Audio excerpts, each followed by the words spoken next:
Hi, everybody. Hello, how's it going? I logged in a minute too early just to make sure that everything is working right. And I see that for some reason, I have blue highlights in my hair. It's the camera, it's not me. Maybe I just need, yeah, look, if I sit a little farther back, it goes away. All right, so I'll do that.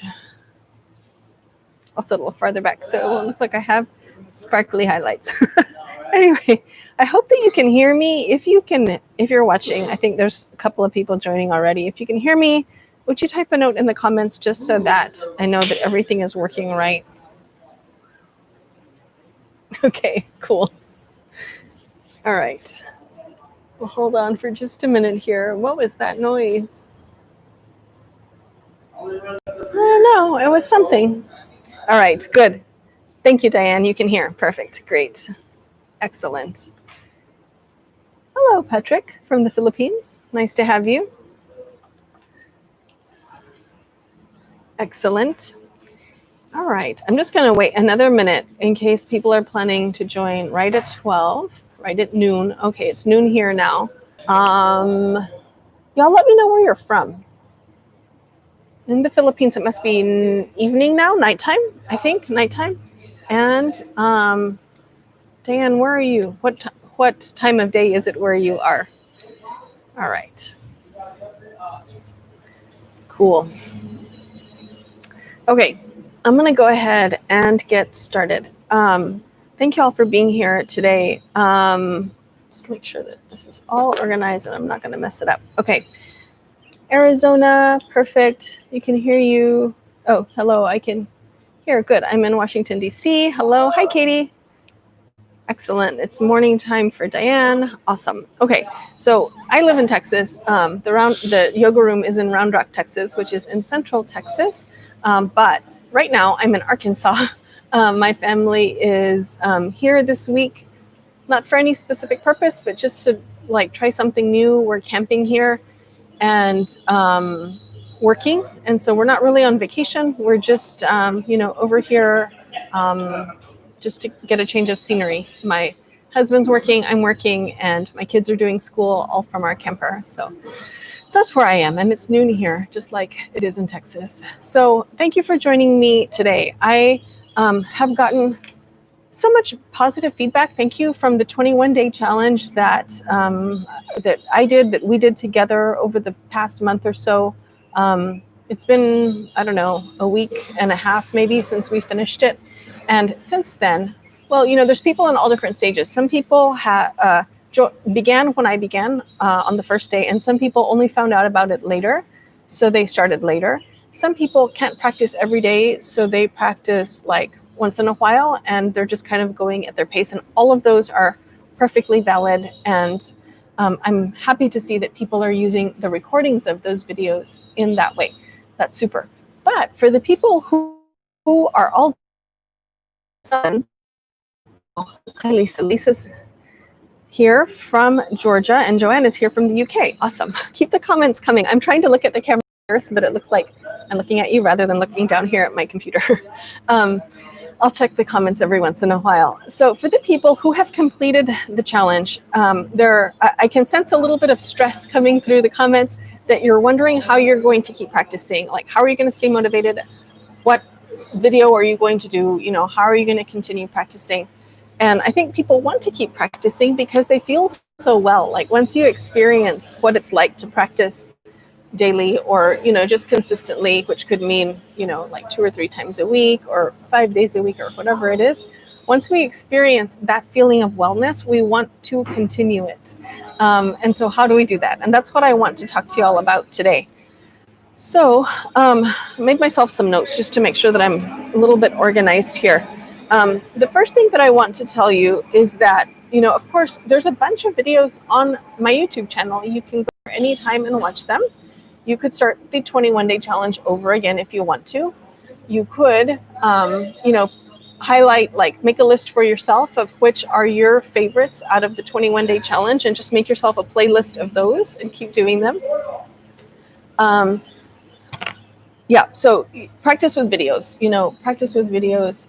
You can certainly, let me just leave it like that. So you can practice with videos. The next thing that I want to make sure that you're aware of. And I'm starting to learn about this because I'm getting comments from people about how they use the channel or how they found out about my channel. But what I've realized recently is that you can make yourself a playlist. You can kind of queue things up in your watch later. So like if you just kind of scroll through the channel and you find like say 5 videos that you want to do, you can tag them all to watch later, and they're going to be in your watch later list, and you can go back and watch them, you know, when it occurs to you. You can just go in order or pick from them. Another thing you can do is if you go on the channel, and then, yes, I'm traveling. I'm in, where am I? Hot Springs, Arkansas. This is where I am today. This is a real background, by the way. Earlier I was teaching a class and someone said, that looks like one of those like graphic backgrounds. No, it's like really there. Anyway, where was I? Oh yeah, so if you go on the channel, I'm just clicking over there right now myself. Right below, like there's the banner that says the yoga room, and then below that is like our logo, and it says the yoga room, Round Rock, Texas. Right below that is a menu bar, and there's a couple of useful things on here, 2 or 3 things that I want to highlight for you. One is if you go to the link that is called videos, you're going to see all the videos in order of when we uploaded them. So, you know, that's one way that you can easily find, kind of scroll through and see what you're looking for. Another thing you can do is you can go to the playlist item on that menu bar. And so I've been trying to organize this a little bit better lately, but if you click on like the graphic, it's going to start playing all the videos in order, and probably that's not going to be very useful for you. But what you can do is right below each graphic, so this is under the playlist menu, you click on playlists, then you're going to see like 1, 2, 3, 4, 5, 6, I think, graphics. Immediately below each of those graphics, those thumbnails, if you will, there's another link that says view full playlist. And if you click on that, then you're going to see all of the videos that I have organized into that playlist. So for example, if you're looking at the playlist of yoga practices that are specially designed for people with bigger bodies, I've collected all of the bigger bodies videos into that playlist. So that may be one way that you you know, can easily find what you're looking for. There's different playlists that are all by subject. And then one last thing that I want to mention to you on here is the community link. The community is where I post updates. So if it's like we've recorded a new video, I might post an update there on the community page, or like some of you may have seen that I posted that I was going to be doing this live stream today. So just kind of like one-off posts that are not like an actual video, that's what I post there. So you can check all of those things out. Also related to the YouTube channel, I want to make sure, please, that you go and set your notifications. So if you go into setting, like the YouTube settings, there's a link called notifications, and you can go there and tell them what you want to be notified about. And either it's going to notify you inside of YouTube, like, you know, it just gives you that little red alert that tells you that there's a notification and you can click on it and you'll know. Or you could also set up notifications to your email. So, you know, if you want to be notified of when I post a new video, you definitely want to set that up. If you want to be notified when I post something in community, you can do that. If you want, this is the main reason that I'm telling you this, is because I see many people leave comments, and I read them all. And if the person is expecting a response, like if it's some kind of a comment where it would make sense that I would respond, I do respond. I respond to a whole lot of comments. But what I'm noticing is that I can tell by the next comment that the person leaves that they didn't realize that I previously commented. So if you're commenting, especially, please go into your notifications under settings and set up your notifications so that you'll know if I respond to you, because I just really don't want people to be, you know, like commenting and then thinking, gosh, so Linda never responds to any of my comments. And it's really just that the notifications are not set up correctly, so you don't realize that I'm writing you notes.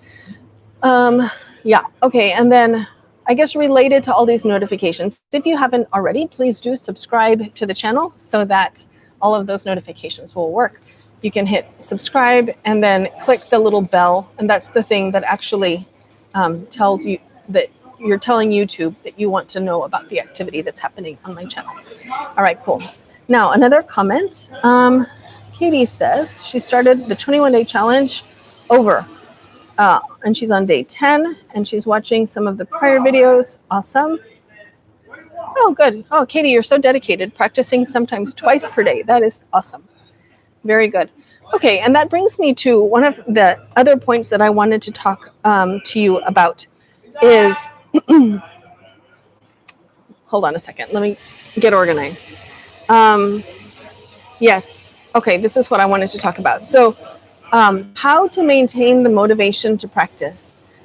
It's a really good idea to, I'm going to get to Katie's point in just a second, but it's a really good idea to set a specific time of day when you're going to do your yoga practice. I think some of you are doing this already, but you might find that it's a good idea to wake up, 15 minutes or half an hour earlier than usual so that you have time to do your yoga practice first thing in the morning before the day starts getting a hold of you. So, I think about it kind of like starting the day on my terms. Like I'm going to wake up and I'm going to do my yoga practice, because if I don't do it first thing in the morning, probably some stuff is going to come up and I'm going to become really busy and I'm not going to end up having time for the yoga practice. So, one great idea is to do it first thing in the morning. But if that doesn't work for you, doesn't work for everybody, figure out a consistent time of day when it will work for you. Definitely want to try to do your yoga practice not on a full stomach. So if you have an opportunity to do it before you have lunch or before you have dinner, or maybe like 2 hours after you have dinner, something like that, that would be, a great time to do your yoga practice. But do try to find a consistent time every day. That way it becomes routine and it becomes easier for you to fit into your schedule. Okay. Then how frequently to practice? If you, have the time or can make the time to practice twice per day, like Katie, that's amazing. Like I wish that I had the discipline and the time to be able to do that myself. But if you're just getting started, or if you're really busy, or if, whatever, it's not possible to practice so much, you can practice one time per day. That's amazing. That would be super great. If you can't practice every day, it's also fine. You can practice, 2 times a week or 3 times a week or 5 times a week or whatever works for you. Set a goal of, during the month of October, I want to practice yoga 3 times per week. And then just do your best to try to meet the goal, but also give yourself grace. If life happens and there's too many activities, too many responsibilities, an emergency or two pops up, don't kick yourself if you're not able to complete your goal of 3 practices per week. Just do your best and give yourself some grace, and just try again the next day and be easy with yourself. Don't let your yoga practice be a cause of stress. That's really important. Okay. Okay, so there's that. Please do let me know, y'all. I'm kind of talking, but let me know if you have any questions, specific things that you want me to touch on while we're here. Oh, my mom is here. Okay. Hi, Mom. First thing in the morning gives me a perfect start to my day, energized and calm. Perfect. That's exactly what we want, that balance, that kind of balanced state to start the day and think clearly and be able to make good decisions and good choices throughout the day. Okay. What else? Oh, yes. Some other things that I have been getting questions about are, I love these videos, but they're not working for me because blank. And there's different things like if the practices are too strenuous for some reason, like maybe you've recently had surgery, or maybe you've hurt your back, or maybe, whatever, your fitness is not at a level yet where it's comfortable to do the whole practice, it is perfectly fine to adjust the practice. You don't have to do everything that I say, the quantity that I say, exactly how I say to do it. You can take breaks. You can change things. You can do half of a video and then just turn it off and do a relaxation. You can use the videos in the way that works for your body.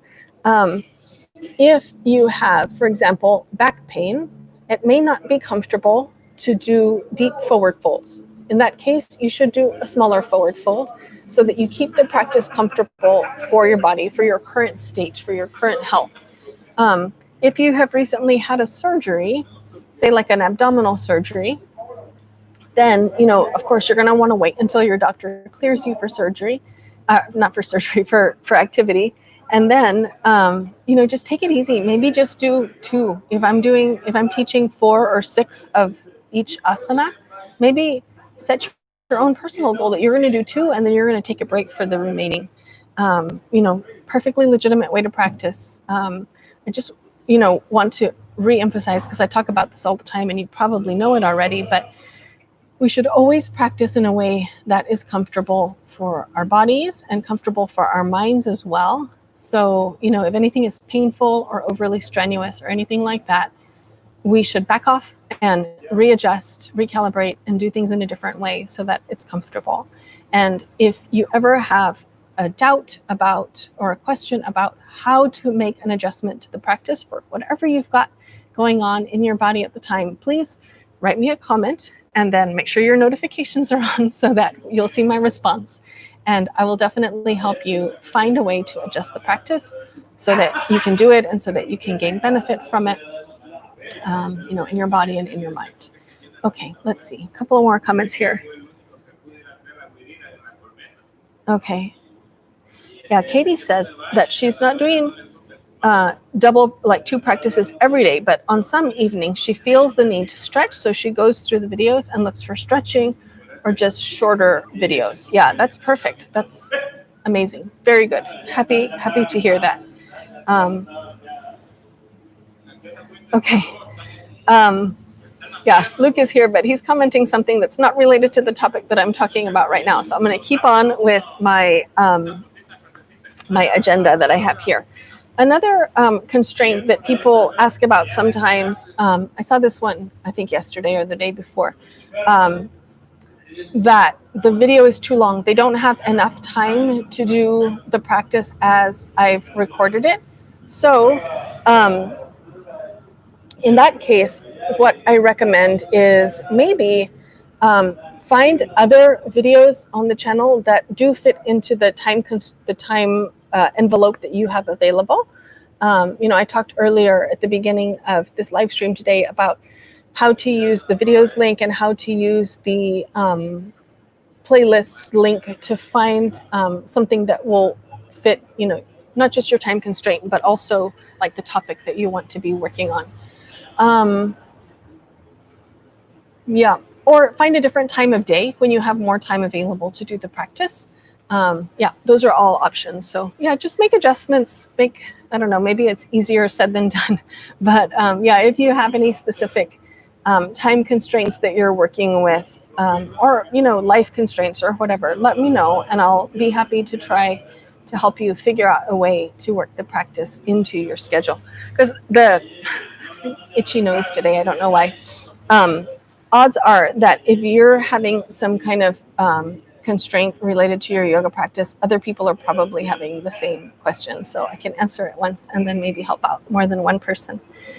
All right, good. Let's see. Okay, time constraints, body constraints. Another thing that I want to make sure to mention to you, because I think all of us are practicing yoga because we want to feel healthier. We maybe have gotten a taste, like I was mentioning earlier, about consistent practice and how we start to feel better when we're practicing consistently. But yoga is just one component of, establishing a healthy lifestyle. So please also make sure that you're hydrating adequately. Maybe you're familiar with Ayurveda. Ayurveda is the sister science to yoga. And in Ayurveda, they talk about the 3 pillars of health, and they are food, sleep, and then other habits like in your other habits. So regarding food, like hydration certainly is one component of eating. And if you'd like to, you can try this. Ayurveda teaches that we should drink warm water rather than cold water, definitely not ice cold water. So you might try hydrating with hot or warm water, see if you like that. Make sure, please, that you're eating well, natural foods, not overly processed, that kind of stuff. And then also make sure, please, that you're getting adequate sleep. not just the number of hours of sleep, but the quality of the sleep should be good. If you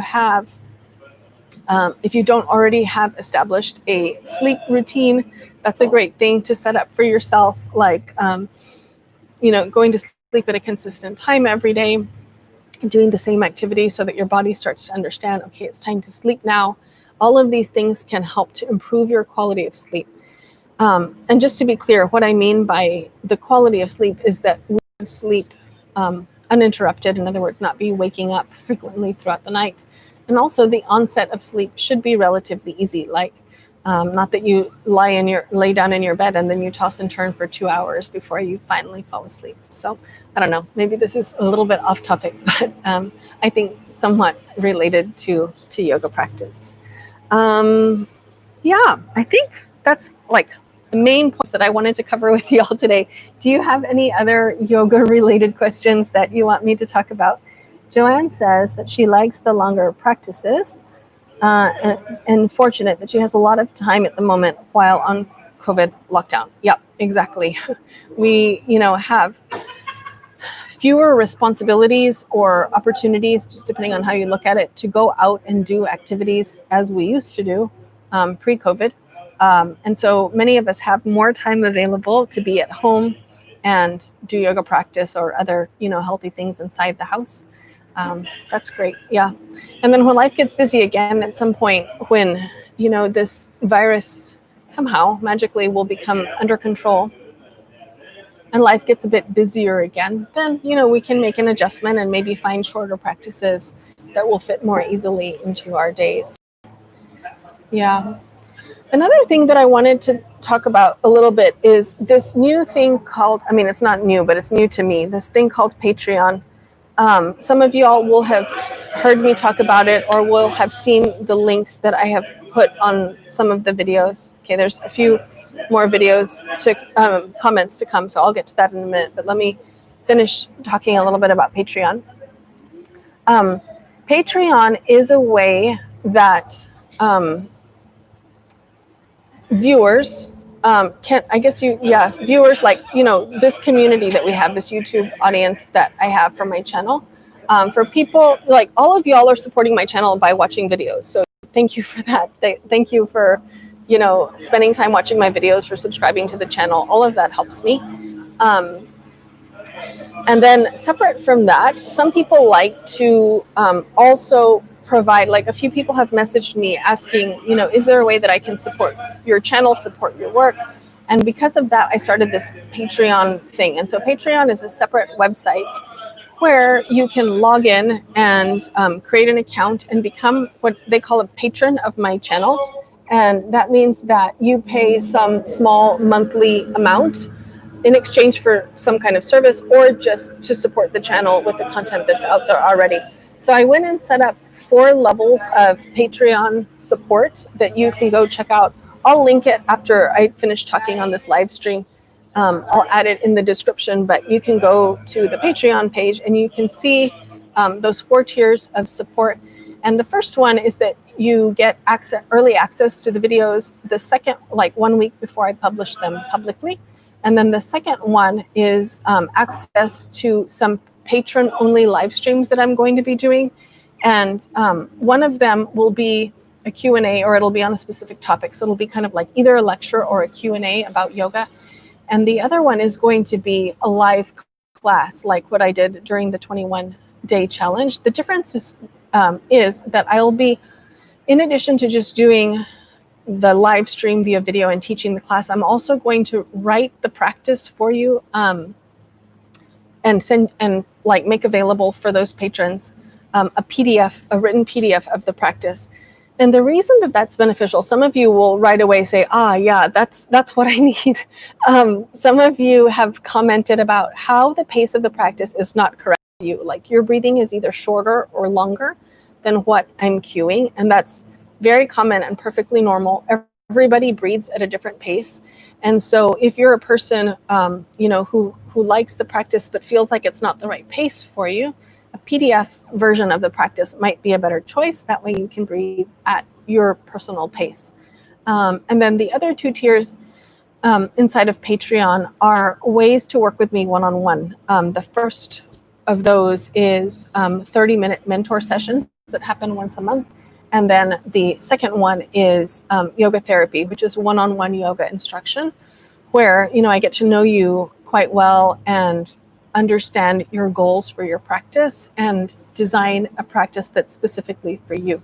And then you'll go off and do this yoga practice for normally we would recommend 4 weeks. So this fits perfectly because it's a monthly thing on Patreon. And you go and you work on that practice during that time. You can, of course, intersperse that personally designed practice with videos. That's also totally fine. But you work on that practice, which is kind of goal-oriented, working on whatever goals you're working on in your life and in your yoga practice. And then the next month we meet up again and you let me know how it went. And then we make adjustments to the practice so that you can keep working towards your goals.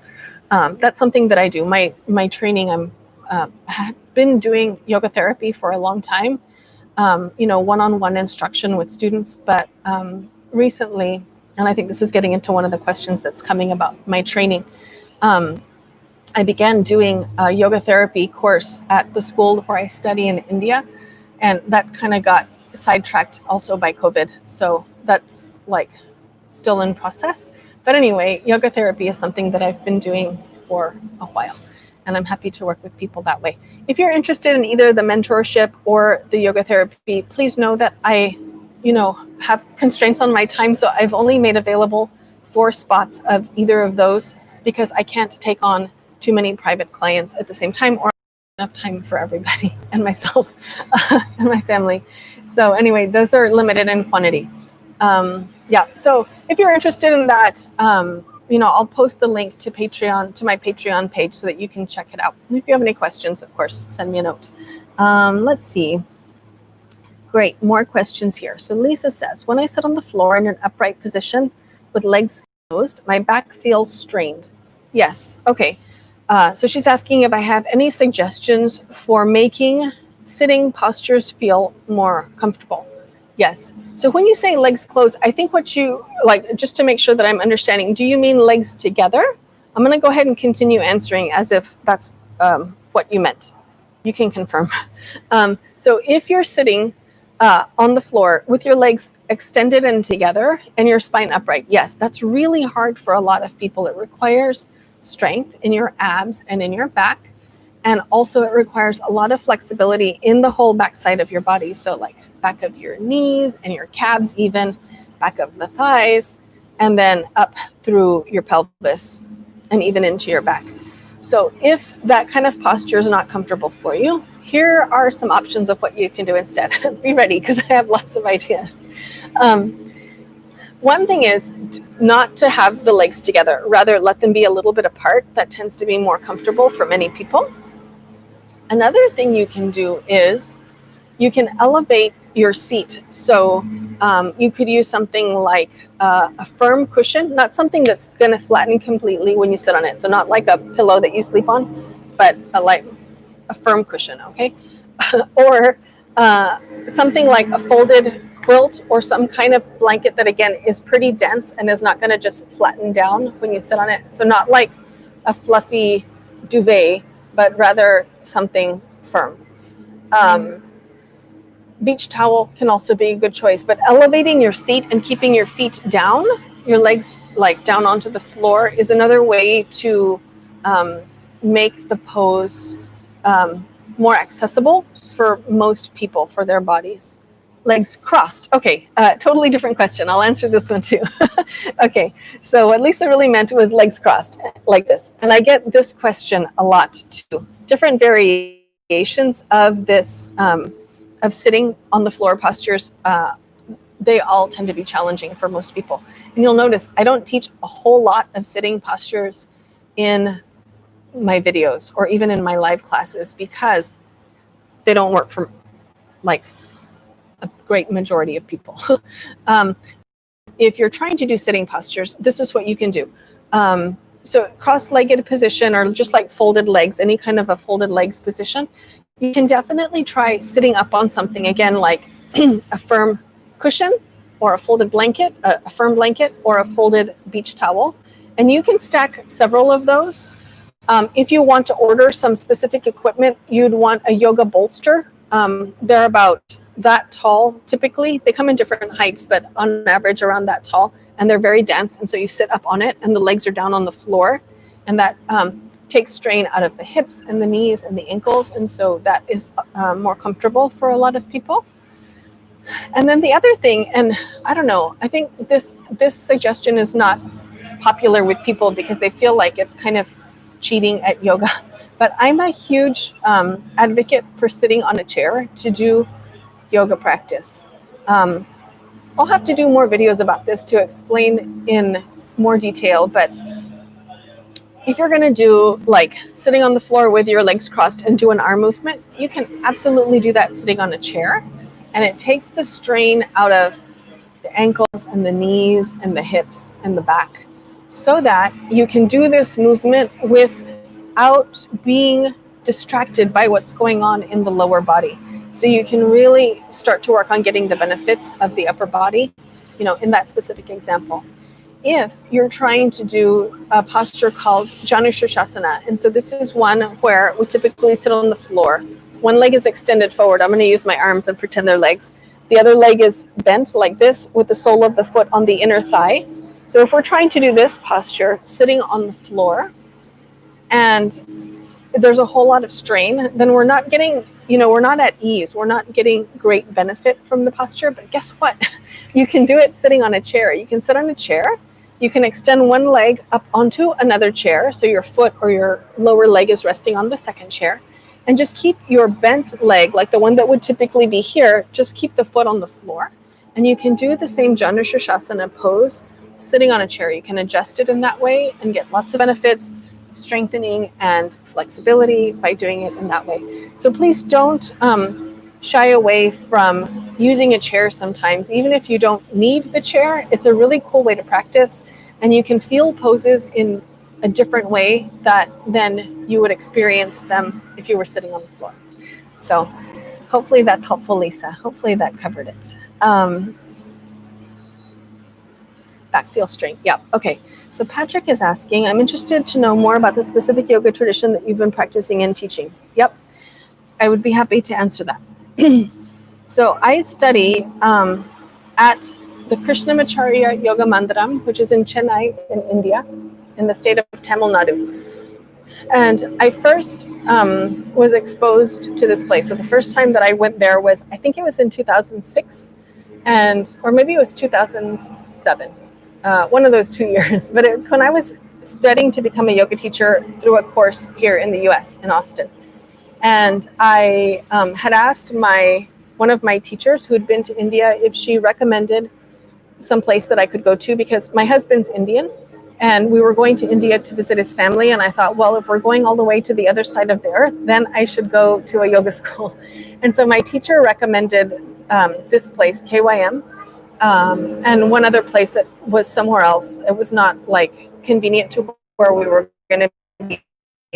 So I went to the Krishnamacharya Yoga Mandiram at its previous location, which was a house, in 2006 or 2007, and got that first, sorry, there's a whole lot of noise over here. They're cutting the grass. Anyway, got the first exposed to that tradition at that time.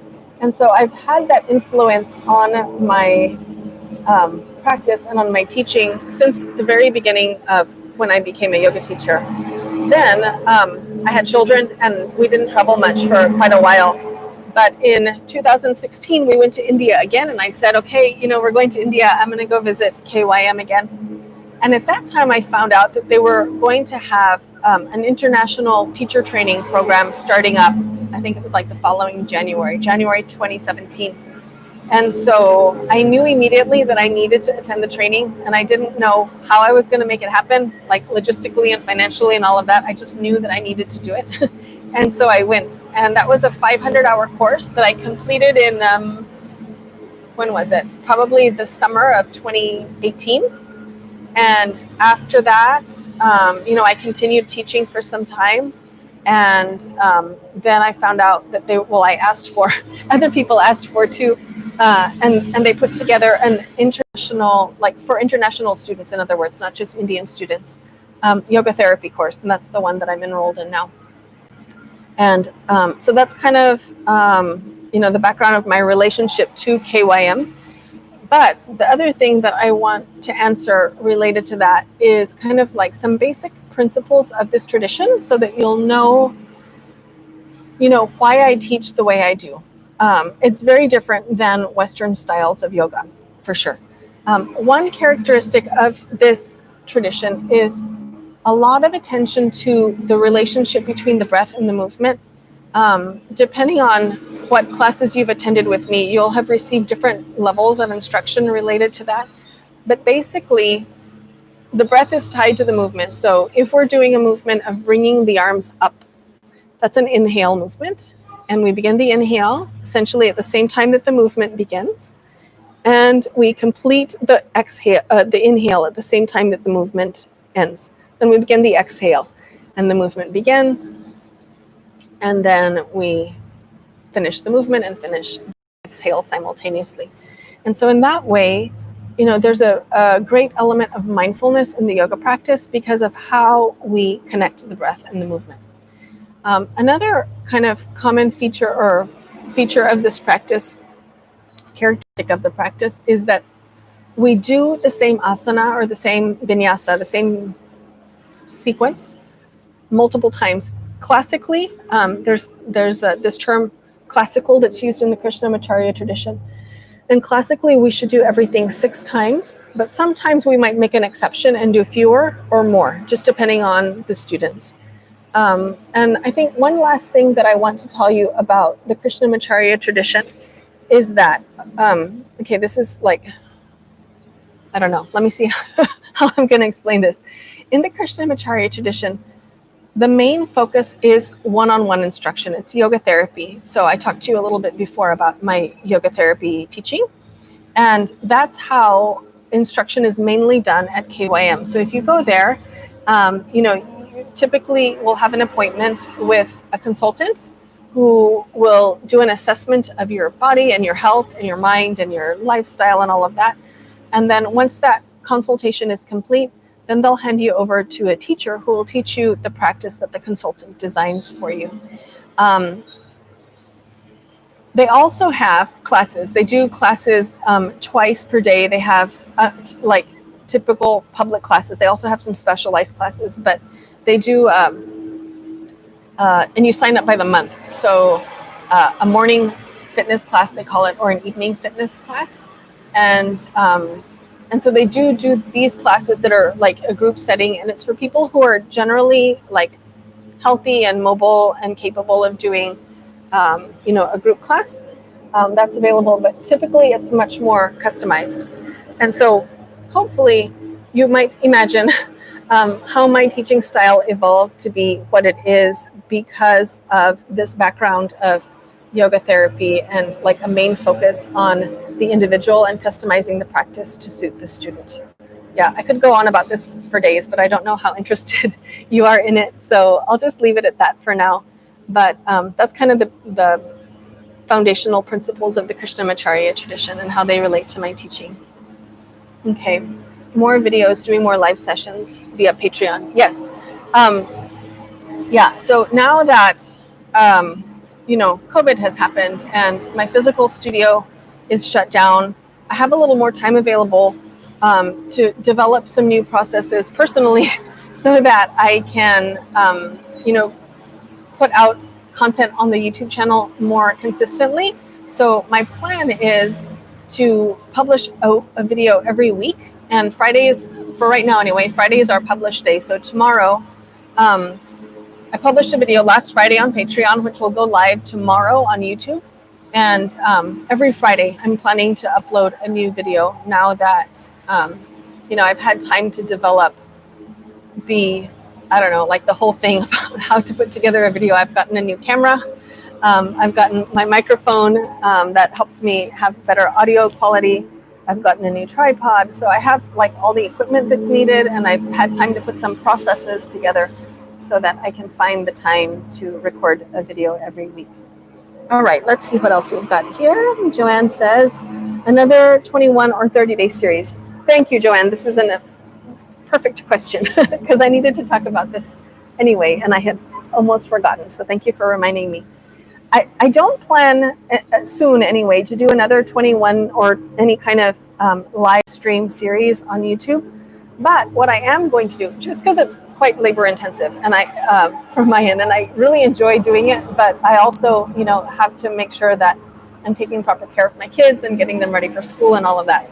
So I'm not planning to do a live stream exactly like the previous one soon. But what I am going to do is I actually have already started working on this. I'm going to start putting together a monthly calendar, a practice calendar, and link on the calendar. It'll have the link to the videos that I recommend in like the specific order. It's kind of curated and planned. So for October, I've already put it together, and I'll make sure to publish it before the end of this month. And thank you for asking this, because it gives me an opportunity to give you a little bit of background information about how I put the calendar together. So what I've planned is that, or assumed, is that most people are more busy during the weekdays than during the weekends. So I've given practices that are a little bit longer on the weekends. And in fact, on the first weekend, it's kind of like an introductory weekend, but beginning on the second weekend, I'm proposing that you do a practice video and also a relaxation video. So I've linked 2 for the weekend days. And during the weekdays, I don't know, maybe giving you too much information here, but during the weekdays, it's alternating. So you'll have 2 practices during a Monday through Friday. And Monday, Wednesday, and Friday, you'll do one practice. And Tuesday, Thursday, you do the other practice. Why have I done it like this? It also kind of comes back to this yoga therapy concept and the value of doing the same practice more than once. In the Western yoga world, there's a high priority on innovating and having a new practice all the time, which is great. There are benefits to that, but I think there are also really great benefits to having some consistency of practice, because when the practice is the same, it's a constant. It's kind of a mirror for all the variables that are going on in a person's life. So, every day our body is different because we've slept different, we've eaten differently, we've had different experiences, different stressors. And so if you have one practice that you're doing, for multiple days, you can better observe, engage, and understand the state of your body because you have that constant practice to reflect off of, if that makes sense. Hopefully that makes sense. But anyway, so some consistency of practice, and also some longer practices on the weekends. So this calendar will be something that we'll do monthly starting next month in October. Yeah, okay, let's see. Oh, hello, MR is here now. Can I talk about, Lisa's asking, can I talk about breathing through the nose? Yes. Yeah. Okay, cool.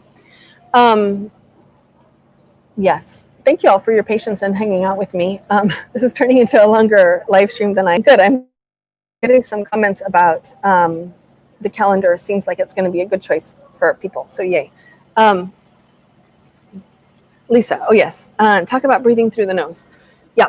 Okay. So in the yoga practice, we should breathe in and out through the nose. Ideally, best case scenario, we're breathing in and out through the nose for the whole duration of the yoga practice.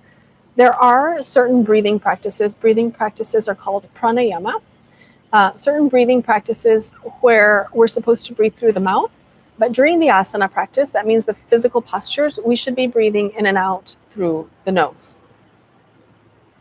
The why is, I'll save for another day because that's a long thing. But what happens if you cannot breathe in and out through your nose? Then we should just do our best. So if you can breathe in through your nose but breathe out through your mouth, that's okay. If you need to all the time breathe in and out through your mouth, that's also fine. People have different reasons why they might not be able to breathe through the nose. One is a deviated septum, and so it's smaller, like the channel is smaller on one side than the other. That's quite common. Another thing is that seasonal allergies are another thing that can affect your sinuses and your ability to breathe well. I know for me, during times of year where there's rain, then we have increased mold in the air, and I'm really sensitive to mold. And during those times, it happened, in fact, during the 21-day challenge, and I was not able to breathe through my mouth. So if you can't breathe through your nose, it's okay. You can breathe through your mouth. Maybe if one day you're practicing yoga in a different climate or circumstances are just somehow different, you may be able to breathe through your nose on those days. Yeah, let me think what else, if there's anything else related to the breathing. Yeah. And another thing, I may have mentioned this a little bit before, but something else related to breathing. Oh yeah, when I was talking about the PDF and the written practices, everyone breathes at a different pace. So if you're practicing along with a video and you find that your breath length does not match, like it's not comfortable to go at the pace that I'm going, please feel free to breathe at your pace, and you can adjust the quantity of whatever asana that we're doing. So, if you're breathing more slowly, then you'll do a smaller quantity. And if you're breathing faster, you can do more. Yeah. And, generally in the yoga practice and in the pranayama practice, we're trying to lengthen the breath, but we cannot lengthen the breath so much that it becomes uncomfortable. You have to do it very gradually so that you can remain comfortable all the time. All right. Okay, very good. Cool. So more people interested in the calendar. That is great. Good. And John is here now. Hello, John. And I think that's all that I needed to talk about today. All that I had planned to talk about, mainly based off of the questions and the comments that I've been seeing on the channel. So I think that's all. I guess I'm going to go. Having so much fun chatting with you all, but I probably should go home and eat some lunch. All right, let's see. Thank you for answering my questions. You are most welcome. And thank you for making yoga feel possible. You are most welcome. It is my life's work. I'm so happy to be able to have. I was talking to the people who were in my class earlier today, and I'll just kind of explain this a little bit, and then I'll wrap up this live stream. But this is my style of teaching. This is like, I've done my training at the KYM, and I have, my own life experiences and personality and all of that. And so this is what I teach, this kind of accessible style of yoga and customizing the practice to suit individual people. And, I've been teaching the last 10 years at my yoga studio, the Yoga Room in Round Rock. And that's great. Like there's certainly a community of people local to me who are interested in this style of teaching. But I've realized through the YouTube channel that this particular style of yoga that I teach is not available everywhere. And so I'm super thrilled to have, this, I don't know, channel method. Channel has, I guess, two meanings, is like a channel to reach people, but also a channel, which is the YouTube channel. I'm really happy to have that opportunity, that forum, to be able to connect with people who are not local to me, people who are interested in this style of yoga practice, that yoga even existed. Yeah, this is the Krishnamacharya tradition, is known as the oldest modern style of yoga. I guess I can just leave it at that. It's taught only they teach teachers only at this one particular place in India, and it's not something that's very popular. It's not like featured on the cover of a magazine. It's not like popular in that regard and well known, but I think there's a ton of value to this tradition. And my background is in engineering, so I have a very sciencey kind of mind, and I need to understand the why and have proof about things. And I'm really convinced, that this is my practice, of course, but also a beneficial practice for lots of people. I don't know. I won't go a ton into it, but all my questions about, well, why is it like that? Why do we do it in that way? Why should it be done in this particular way? There's answers for all of that in this tradition, and I haven't found that in other traditions. So that's one of the reasons that I really like KYM. Okay, let's see. April. Oh, hello, April. Okay, good. Yes, please do your schoolwork. You can always watch this later on the weekend or something when you don't have other responsibilities. All right. I guess that's all, folks. Thank you for being here and sharing this time with me. I hope you have a great day and a great week. Please keep an eye out for the video that is posting tomorrow. It's about Yoga for Flexibility Level 1, and then next week, Yoga for Flexibility Level 2 will come out. And if you're interested in looking at the support tiers on Patreon, I will post that now as soon as I hit end on this video. All right. Y'all have a great day. I will see you soon. Bye.